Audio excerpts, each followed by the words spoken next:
Hello and welcome to this episode of You Don't Know What You're Doing. Today I'm joined by the amazing John Forth, who is a co-founder of the business and personal development coaching company Is This You?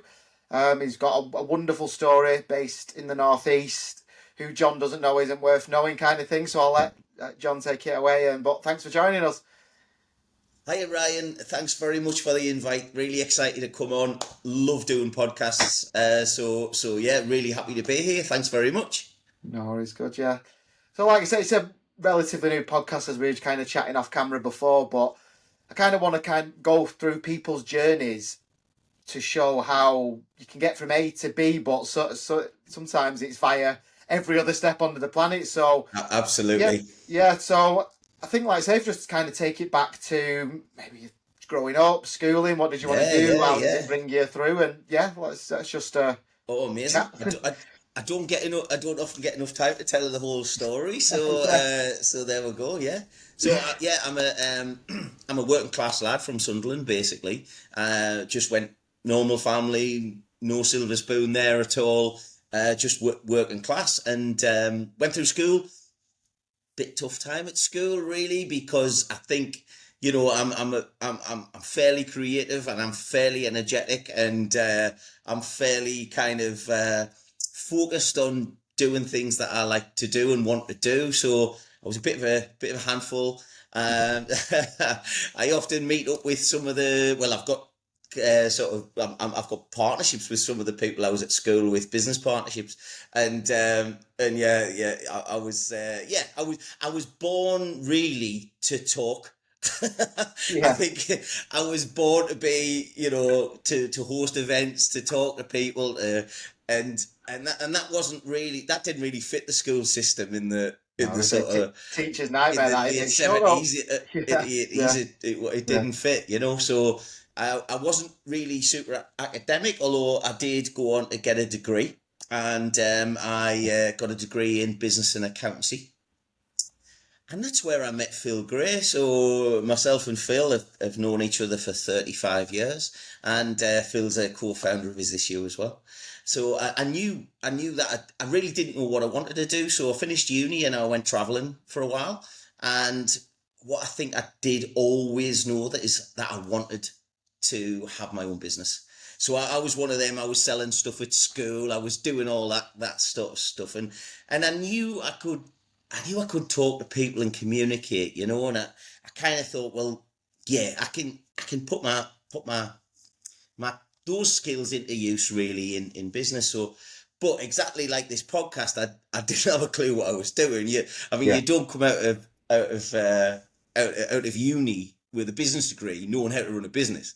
No. It just doesn't work. You've got some kind of spreadsheets and stuff like that, but really nothing practical. So I travelled for about a year, and then I had a really good pal, still a really good pal, now brother-in-law. So we're fairly close still, and I sent him a letter. Yeah, there were letters in them days. There wasn't no text, no emails. I sent him a letter, and You I have to put said, you have to put a stamp on and everything. yeah, Yeah. stamp on and everything. Took a week to get there, and I basically said, look, I'm gonna come home, and do you fancy starting a business? He was always into IT. He was always into his computers. MS DOS. He was Hmm. he was key with MS DOS. He loved it, and this thing called Windows had come out. This Windows.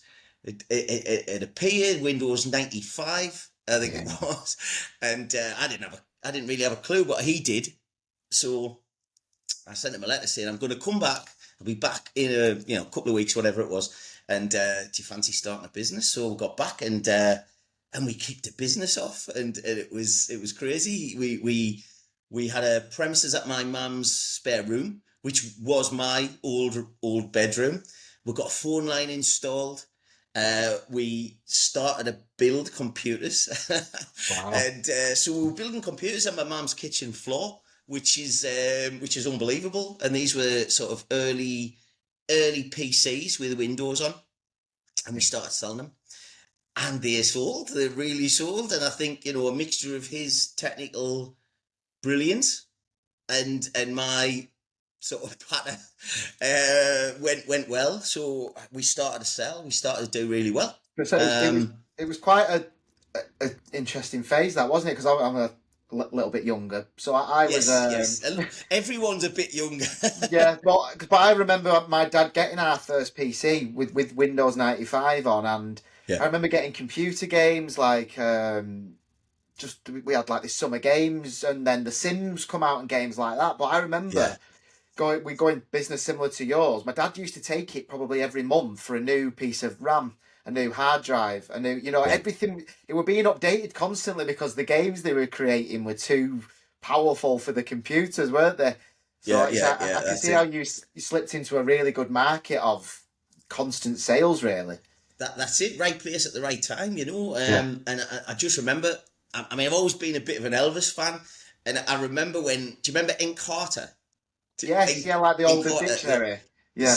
encyclopedia on a disc. Encyclopedia, that's it, yeah. Yeah, nobody had ever seen anything like it. And my sales pitch was we had this sort of premises, and people used to come in, and I used to play Elvis on the screen through Encarta, and it blew people away. It was kind Yeah. of, it was amazing. And we used to do all this stuff with Encarta, and that was our big sales pitch at the time, just how times have changed, you know. And we kept going with the business. We started to develop software, so we developed some good software systems, and we had we had what I believe was the precursor to Twitter. I think. I think we built the precursor to Twitter. And do you remember in nightclubs and stuff where you could sort of text the screen and you could text Yeah. the screen and the early picture messaging and all of that?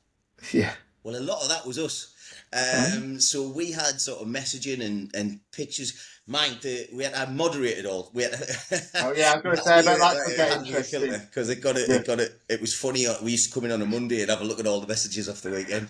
Um, so yeah, but social media hadn't really come out, and we didn't kind of we could do person to person messaging. We could do bulk one to many, and we had the platform that could have done Twitter, but we didn't. We didn't. Social media wasn't out.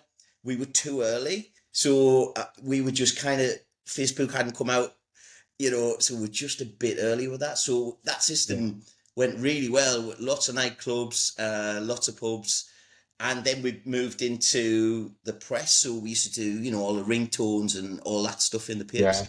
Yeah. Yeah. Yeah. You used to download a ringtone from the newspaper. Yeah. Um, Yeah. Polyphonic and yeah. Blue yeah, was it all of blue that blue stuff. Blue Bolt, was that a company or something like that? I but he was they say it was at the back of a magazine and it was Mum, could I Yeah, spend £2 credit on James Bond? Like yeah. yeah, yeah, exactly. Yeah. And 20, do you remember 24? Do you remember the show 24 with Kiefer Yes. Sutherland? That Yeah. was one of the first like sort of box sets you could binge. I remember getting it on VHS, and it was like, Mm. 3 foot wide for the box set. Uh, Yeah.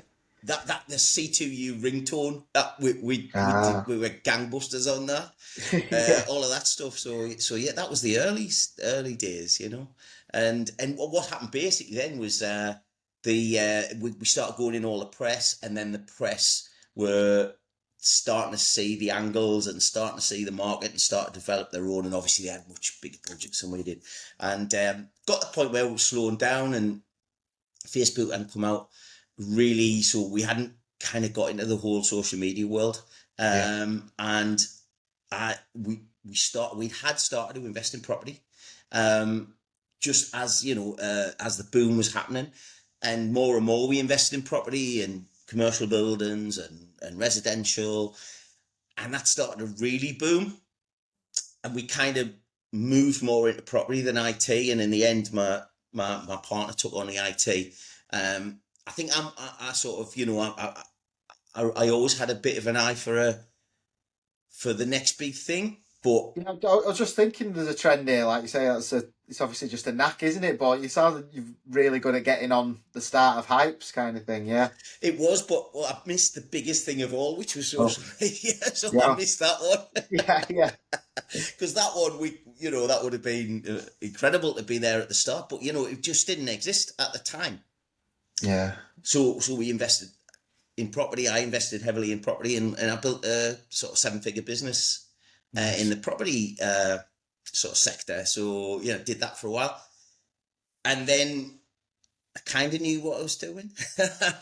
Relating back to the podcast name, I kind of knew what I was doing, but then then I realised I didn't have a clue because the global financial crash hit in 2008 and pretty much wiped me out. So I had, all the trappings. As I had success really young, and I think I didn't know how to handle it. I had all that, the BMW, the brand new BMW convertible, and a big house in the country and the land and all of that stuff. But I didn't know how to handle adversity because everything I touched, it sort of worked. They used to call us golden bullocks. I don't know if that's it. I don't know where your language filter is. It's not too bad. Oh yeah, it's just fine. It's just want David Beckham getting in touch. Yeah, exactly. Yeah. The original I didn't have the hair, but it was original. And so yeah, didn't see it coming. Just thought things would go up and up and up and up. Obviously, I didn't know that markets kind of have their booms and busts. I'd only ever known boom. So when it did bust, it bust me. Bust me hard, I lost a lot, really. But really worse than that, I lost myself. I lost my confidence. I lost my identity. I lost pretty much everything. I kept my family. That was the key. Kept my family. And I've just written about, I've got a newsletter on LinkedIn. I don't know if you've had a look, but I've subscribed to it when you sent it. Oh, brilliant! I've only had it going a couple of weeks, so it's gone well. So I'm pleased. That's but good. one of the mad things that happened was I didn't know what to do. I didn't have a clue what to do. I just lost it all, and I was lost in my head, and I was lost, and I just thought, okay, what can I do? And I just thought, right, I'm just gonna do odd jobs for people, and just clear my head, give myself a bit of space. And I did. An old lady got in touch and said, can you assemble some flat pack furniture? So I went and I don't know if you've read this, but it's just in the last issue of the newsletter. So I went and assembled the flat pack furniture, and I think it got 20 quid, and it was kind of like, what the hell am I going to do with this? I've lost millions. I've just lost millions. And what am I going to do with 20 quid? And at the time, I found a lot of solace in the pub, to be fair. I didn't know what I was doing. I'd lost it all. So I took the 20 quid and thought, well, I'm going to go to the pub. So I'm sitting in the pub and I get a call from the police. Have I just been to Mrs. I'll say Mrs. Miggins because that's the old Blackadder,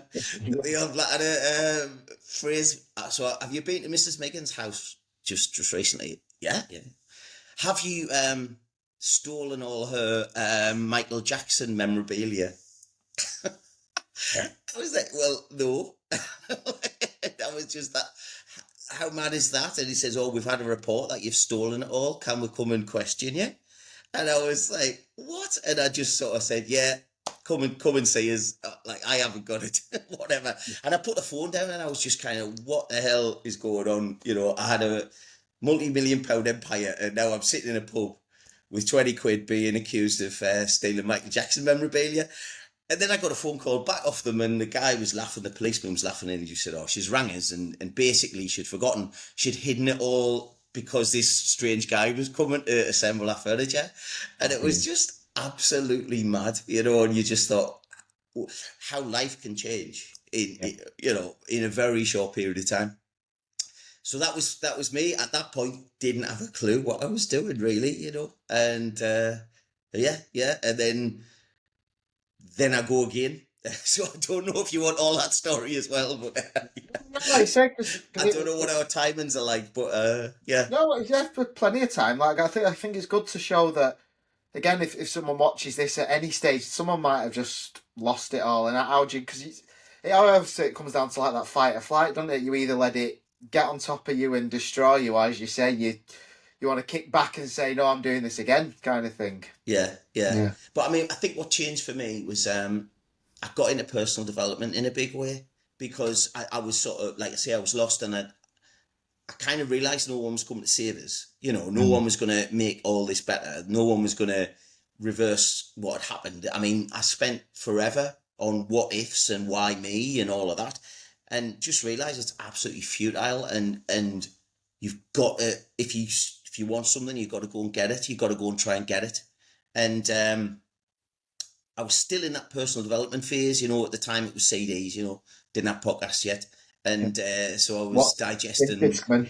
Yeah. everything, you know, the whole Tony Robbins stuff and all of that, you know, Yeah. and just going deep into all of that and trying to understand, you know, myself and what I could potentially achieve. And I, I went to I was doing these odd jobs, like I say, and I went to Juicens at the time, and there was a big sign up saying solar energy is the next big thing.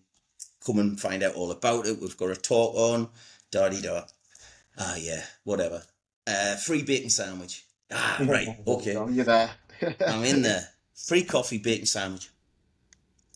And they did a presentation about solar energy and what was coming. And what was coming from the government was the feed-in tariff, which I don't know if you're familiar with, but basically it was really generous. It was kind of, you would get paid to produce energy and feed it back to the grid. I thought, right, okay, I'm going to go on this.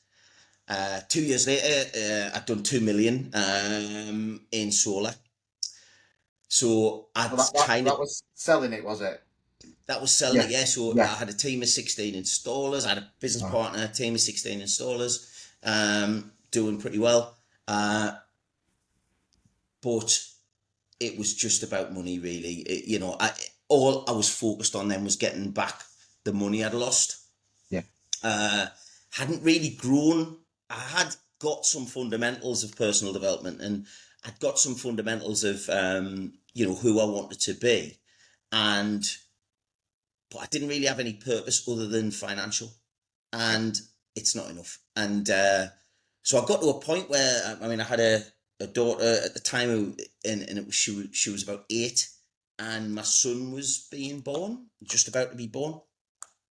And I got a phone call from my partner, Deb's, that you know, I had to come. She was feeling that she was going into labour, and I had spent the night in the solar warehouse, Yeah. surrounded by Kentucky Fried Chicken and solar panels, and just, this can't go on. This can't go on.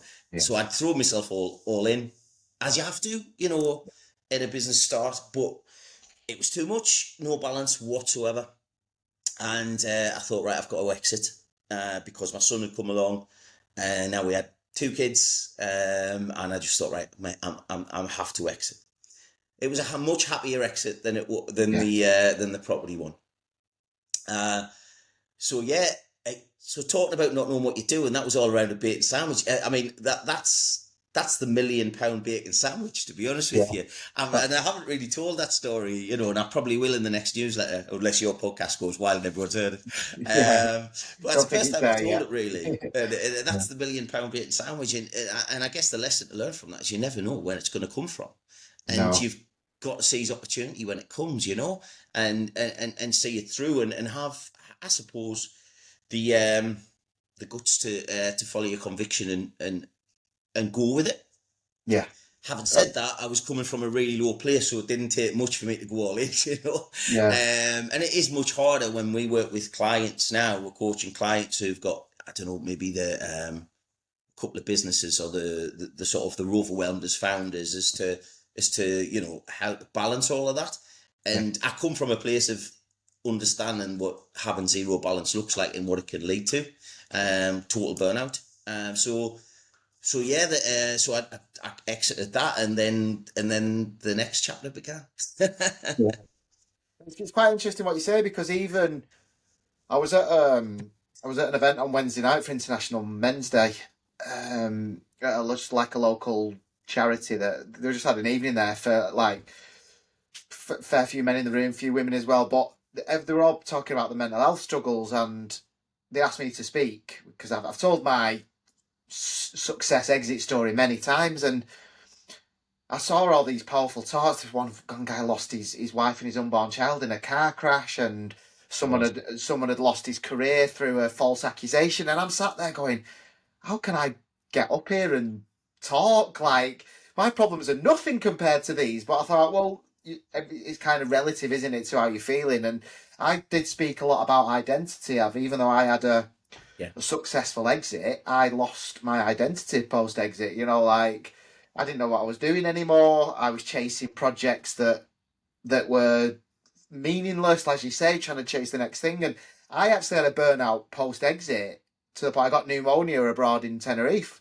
yeah, And yeah. that's because I'd been chasing. And like you say, it can just hit you when you think, look, I was 34, like, just got a big, massive business exit, but what was I doing now, kind of thing. And Yeah. I think it can happen to anybody, and you see it happening to world class footballers, don't you? Who are earning 300 grand a week. You think they've got it all, and you'll see them kicked out of a nightclub, hires a kite, or drive the car into a lamppost, and it's like, what's wrong? And it's so yeah. So I think that's what It's is really important. It can happen to anyone at any time, and it's all relative to your situation and how you're feeling, isn't it? 100%. I mean, we work with a lot of exited founders, and exactly as you said, you sell the business, you do really well, and maybe a few weeks you've done the traveling, you've done all this, that, and the Yeah. other. You've got no purpose left Yeah. because you've spent your life building this. Yeah. Where's the purpose? And I think it's a lack of purpose that leads to all of that. So it's kind of, once you've got it cracked, or however you want to term it, it's the purpose, and it's having that purpose. And this is one of the things that we coach in is this you is, we've got various different levels of coaching. And when people have had a successful exit, or people retire from a successful career, it's that lack of purpose that really causes some issues. That lack of identity. You've had that identity for so long, so it's a real sort of transitional coaching kind of piece that we do.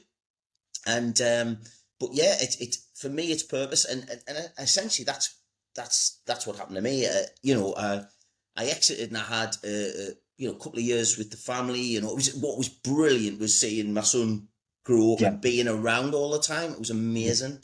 But the purpose was a bit lacking, and the purpose was there for him and the family, but that, the all consuming sort of, I think it's when you've got that sort of creative brain, and you constantly Yeah. trying to build and create in your mind, but you're not actually doing it.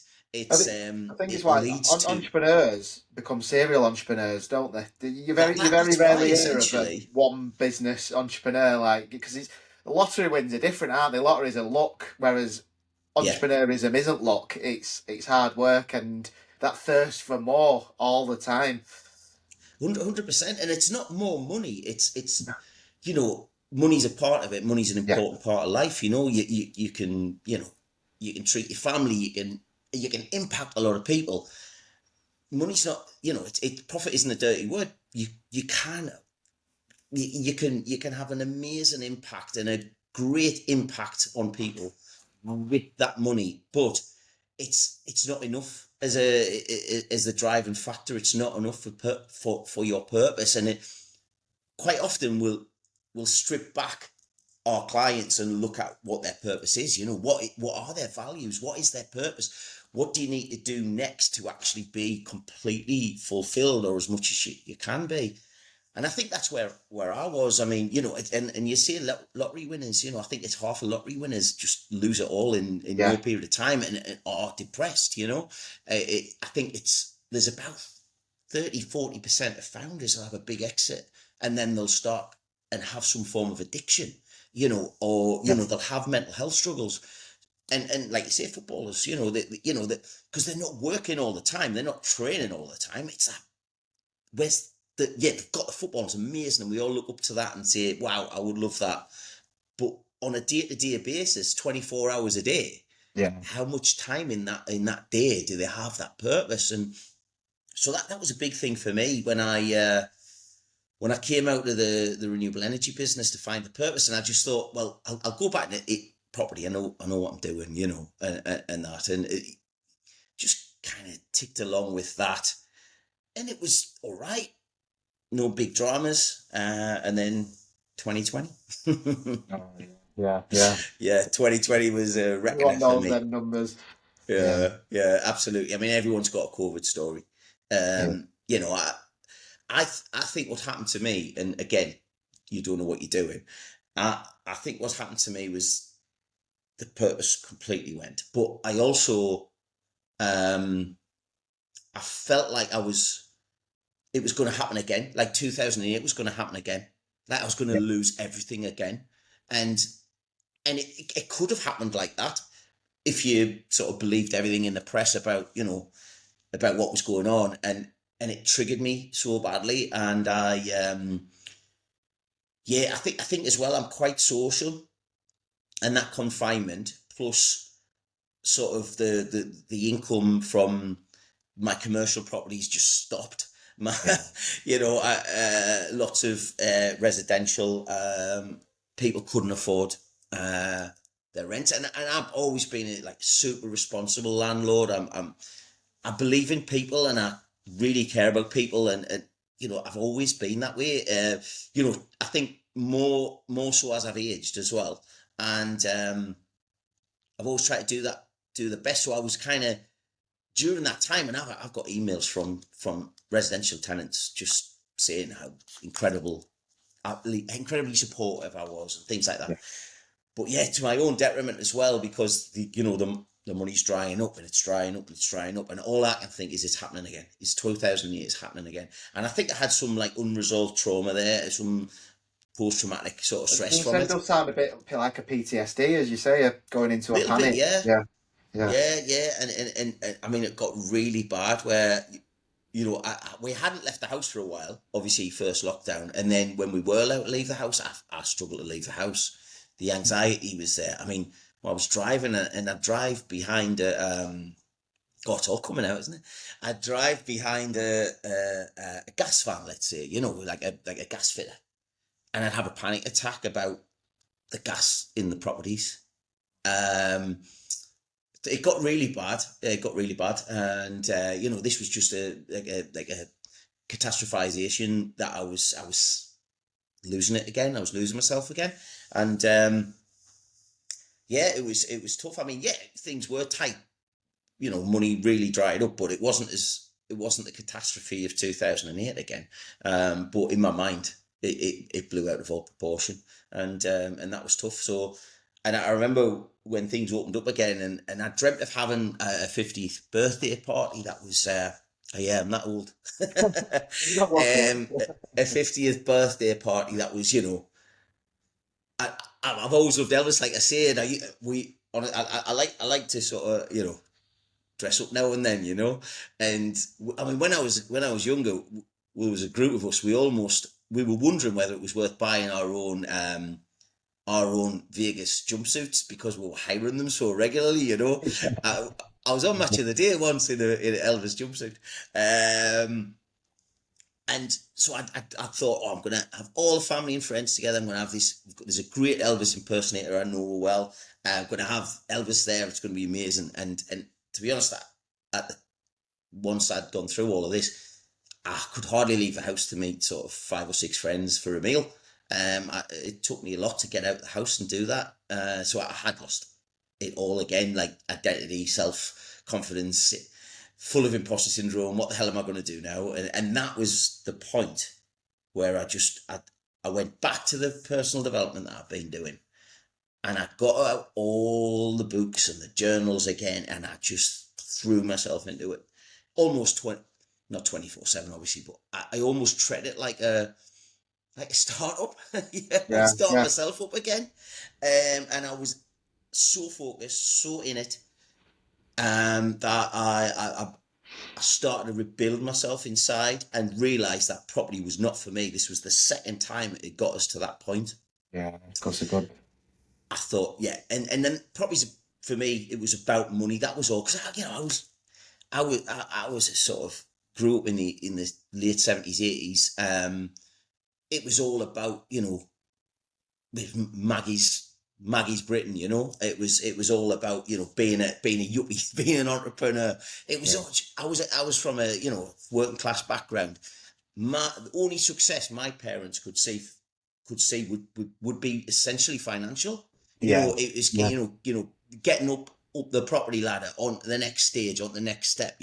Work hard, get a better job. Get all of that. It's all just financial. No matter what the job was, just make it financially, and that was my mindset. Obviously, because I had that all through growing up, and obviously at school as well. Yeah. That's how you know, kids are educated, which is completely out Yeah. out of all proportion now.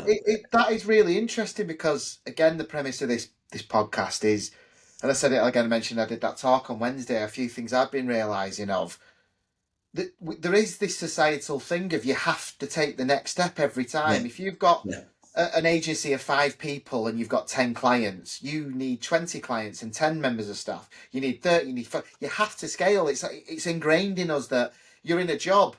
I remember working in the public sector at MMU, and it was a good learning curve. There was a couple of 60-year-old men who were in say like a grade 6, and there was younger people in grade 7. I remember saying to them once, why have you not gone up the ladder? And they said, because I enjoy my job. It mm, works for me. I enjoy it. And I think that can be the same with business, really.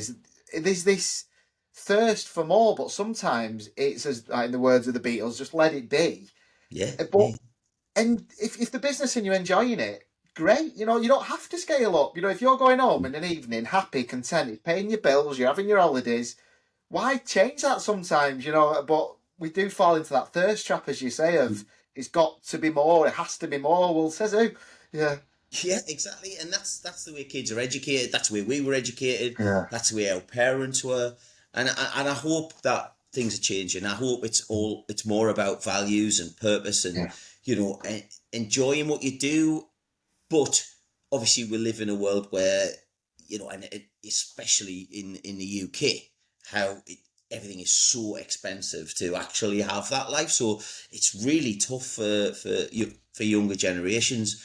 But exactly as you've said, I get clients coming and they'll say, okay, I've got a business and I want to get to the next level. I want to get to the next level. And you look at it and said, well, okay, before we look at how you do that, and obviously we have got a scale up program where we can, help businesses to scale. But let's look at if that's really for you. Is that really what you want? So we drill it all back, strip it all back, and we look at them as people and say, okay, well, what are your values? What do you like? What do you not like? What do you want to be? Who do you want to be in 3 years? Not just like where do you want to be in your business, but who do you want to be in three Yeah. years' time? A good And plan. we'll get them to set out this vision. So we've got a destination to work towards. Once you've got that, we then sort of try and reverse engineer it backwards. So we're looking at where do you want to be, or where do we need to be at the end of 12 months to make that vision a reality. And then we'll scale it back into quarters, into months, and then we'll get it down into a week by week process. So for me, every week is strategically important to Yeah. get to where I want to be. Now, if that doesn't have to be business growth, it can be personal growth, it can be health, it can be fitness, it can be whatever that is, and whatever gets you there. But you've got to have those targets, because if you haven't got those targets to aim for, you just drift, Yeah. and then all of a sudden you find yourself 5 years down the line, you're nowhere near where you wanted to be.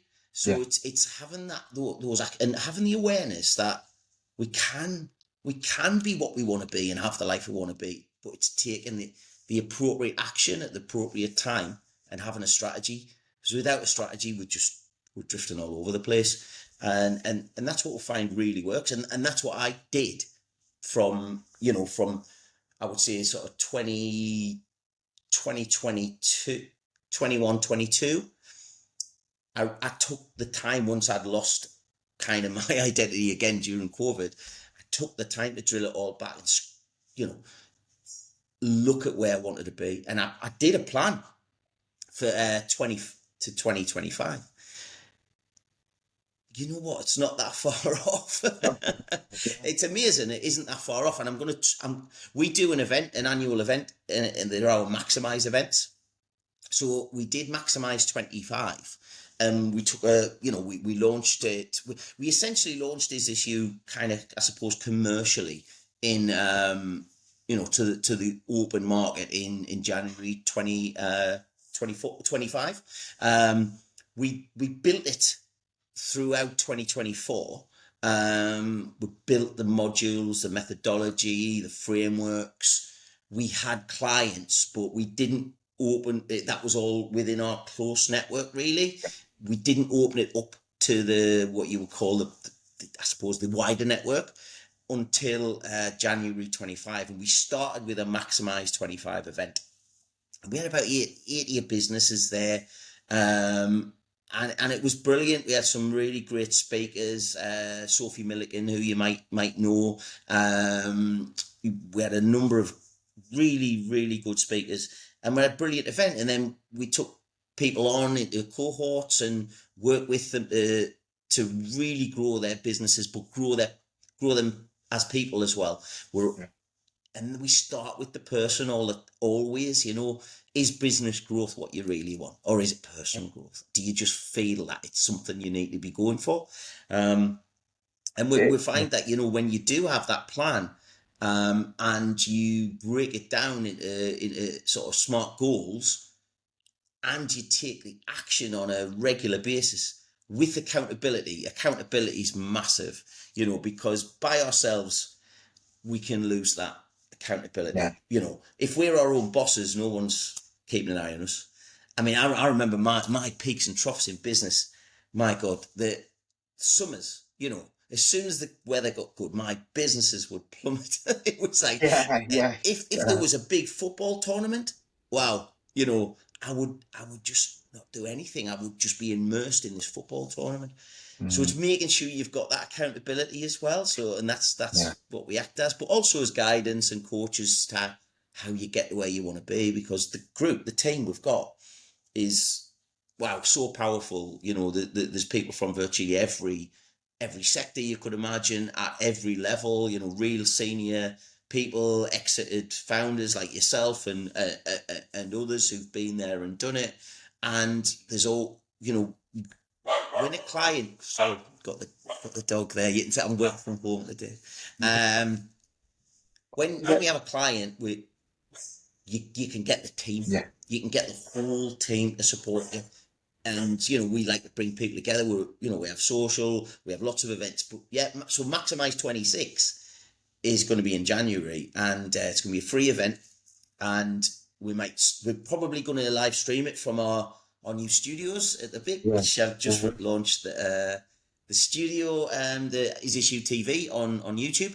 And we're going to go through it all, how we set it out in 25 and how we set it out a little bit before that, but we really started to work on it in 25 and how close we've got to it by 26. And it's a really remarkable scale up, but it's all been planned, and people are seeing how, it's like an overnight success. Yeah, it's 30 years of business that has made it an overnight success, or made it appear to be an over success.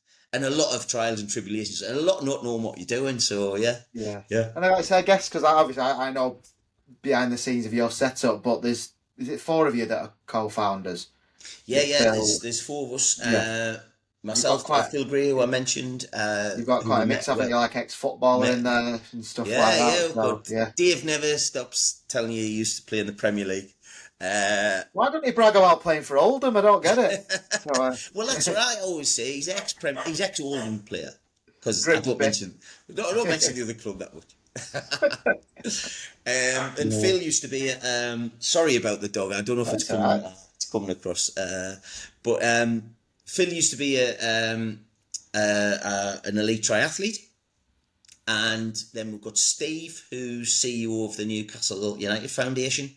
And between us, we've got really, really good networks in the Northeast. And, we do lots of events, and we do lots of speaking opportunities and things like that. So, but they haven't happened by accident, There's a lot of work gone into that. And I think the personal branding side of it is huge. And I do sort of help people with their personal branding in our coaching, because I Yeah. think you need that to cut through the noise these days. You really need to have a strong personal brand because, where it's like AI, you're just getting bombarded from everywhere and every source with experts. And it's kind of, how do you show that you are the real deal? And I think that comes through on your personal brand. Yeah, that is big, that, because it's, again, it's a lot of work I've been doing of, like, so when I exited, I hadn't done any personal brand, so to speak. I was always the man behind the parody accounts, behind the Facebook brands. Yeah. But I'm quite, people who know me, I don't like that. I'm quite a humble, reserved person in a spit, and at times that does get hard because you've got this great success story, and most people would have run to the town hall steps with a megaphone and just told everyone, you know. Yeah. But I've like I say, slowly it's been out there, and but I always think I have this thing of humble doesn't sell. But what I'm kind of finding is humble doesn't sell quickly, but in the long run, you'll be much stronger for it, because you can be a flash in the pan, a quick rise to fame, but if you've not, as you say, put the groundwork in, and you've not applied yourself properly over the years, then it'll soon all come crumbling down. There'll be, I always like to pride myself on being me, and I've had business endeavours since that haven't quite worked out, but I've walked away amicably, and I've ended up working back with them again on something else 6 months later. And some people might have said, up yours, two fingers kind of thing. But as you say, it's all about carrying yourself as you. And as you say, it's not fast sometimes. And I think we are very ambitious, fast moving people as entrepreneurs, and we want it yesterday. But then sometimes the patience is really needed, isn't it? Yeah. And I Yeah. would say that's probably one of my biggest weaknesses is patience, Yeah. because I kind of, I like that sort of rapid kind of Yeah. movement, or, and I think people who, well, the thing people say to me most is about the energy, that all Yeah. talk about the energy. And, energy comes from loving what I do. I Yeah. absolutely love what I do. Yeah.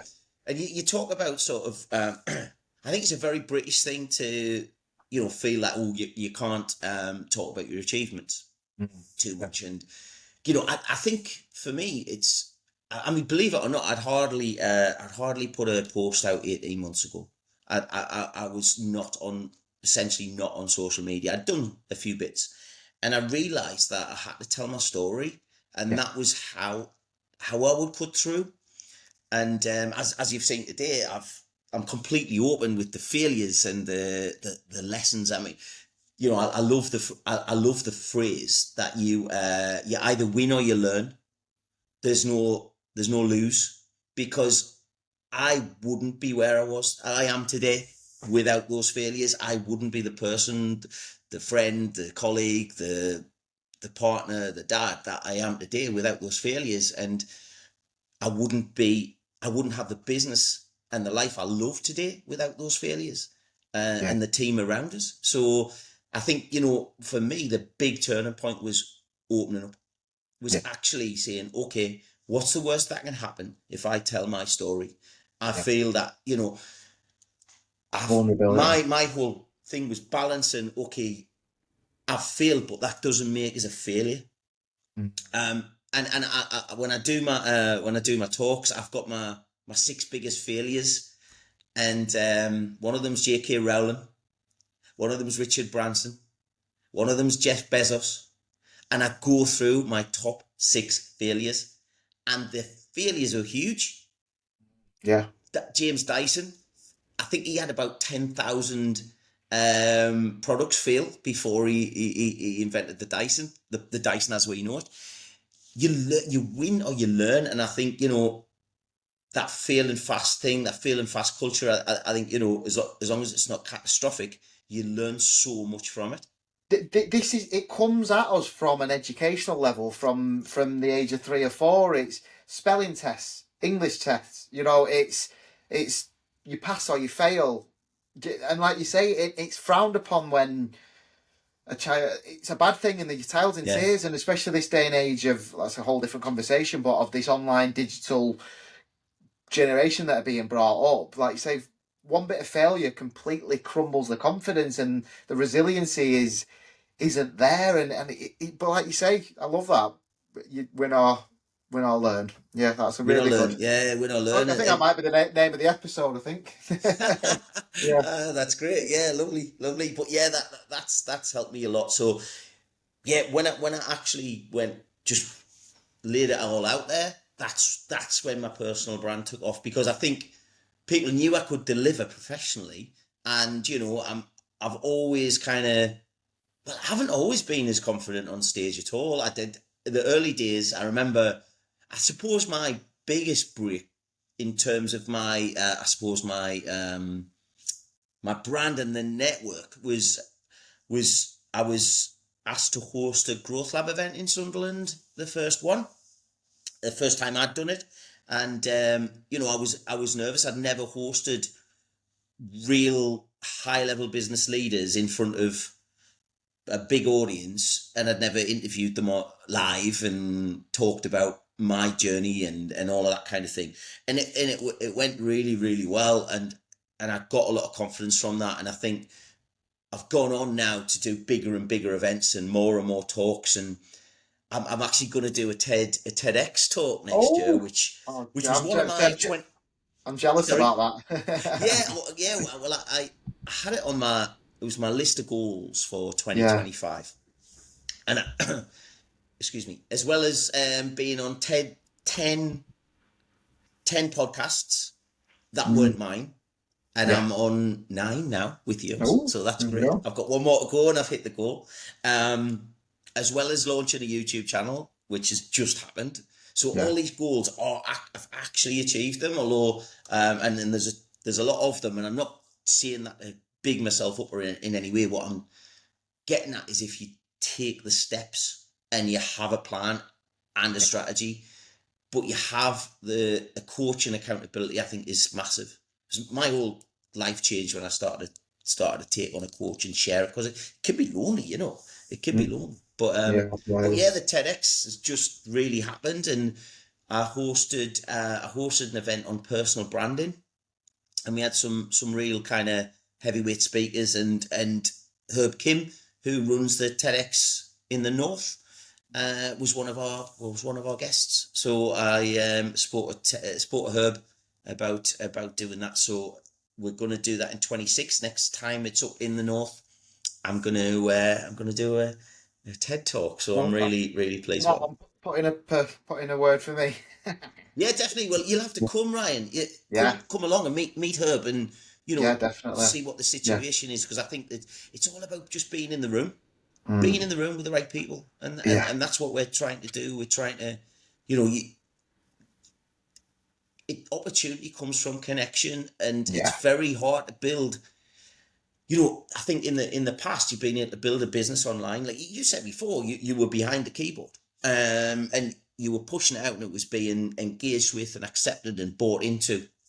I think that's increasingly difficult now, Pe- because People are buying off people, aren't they now? Not exactly, hundred brands. percent. Yeah. It's Yeah. the old sort of it's the old adage, and but it's absolutely true, and I think for me it's having your online presence backed up by your offline presence, and I Yeah. know we want to scale globally in terms of this issue.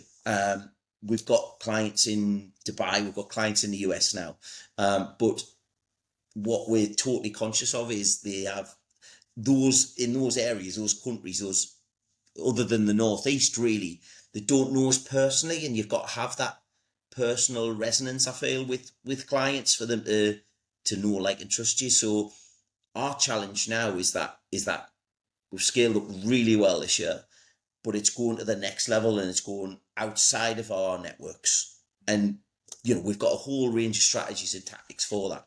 But essentially, at the end of the day, and podcasting's a massive one of them, is people can get to know you through long form, Yeah. through long form podcasts, through videos, through talks, through workshops, webinars, masterminds, that kind of stuff. And I think it's doubling down on all of that, so people can start to know, like, and trust you from afar, who you're not meeting in it, for me, around the northeast.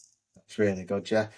Yeah, so you mentioned the Northeast. We can't leave this without saying it's clear who's got the bragging rights at the moment. So Yeah, As a I'm not board, enjoying that at all. yeah. Is who does Phil support? Yeah, yeah. Well, on the board, on our board, Yeah, there's you two. four co-founders, three Newcastle, and I'm Sunderland. Oh, And so yes, I didn't know Phil was Sunderland. Yeah, wow, yeah, three new. yeah. Wow.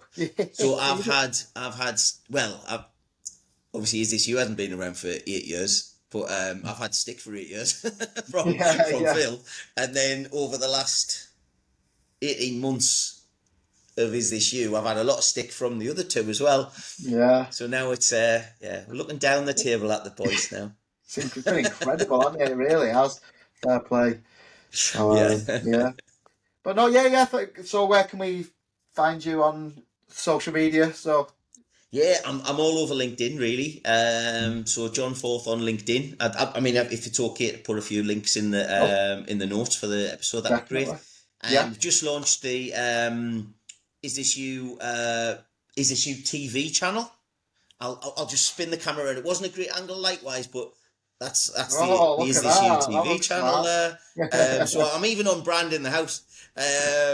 Love that. So if you haven't had a chance to check out the Is This You TV channel, we launched our first episode yesterday, I think it was, and that's basically what we've got now is a fully green screen studio.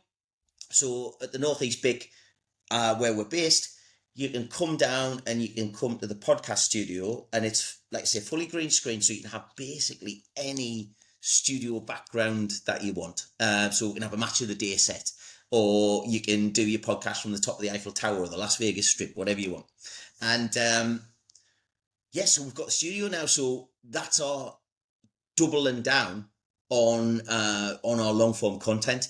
Yeah. We need that to get out of, to expand really internationally. So so that's all part of that. But that was an investment we've made in Howl Studios, Yeah. which is great. So I'm a non-exec on their board now, and that's the first sort of really TV studio, podcast studio in the Northeast where it's fully green screen. The technology is amazing. So yeah, that is Issue TV, and that's on YouTube. Yeah. Well, like I said, I'll put the links in the bio and that. So yeah, all good. Amazing, Ryan. Nice one. Thank you. Well, yeah, no, yeah, fantastic chat that, as you say. Thanks for Yeah, being really open and enjoyed it. honest. So Really enjoyed yeah, it. yeah. So yeah, thanks everyone, and catch you on the next one. Hope you've enjoyed it. So yeah, Brilliant. see you soon. Thanks, everyone. And thanks, Ryan. Yeah. Best of luck with the podcast, mate. Bye bye.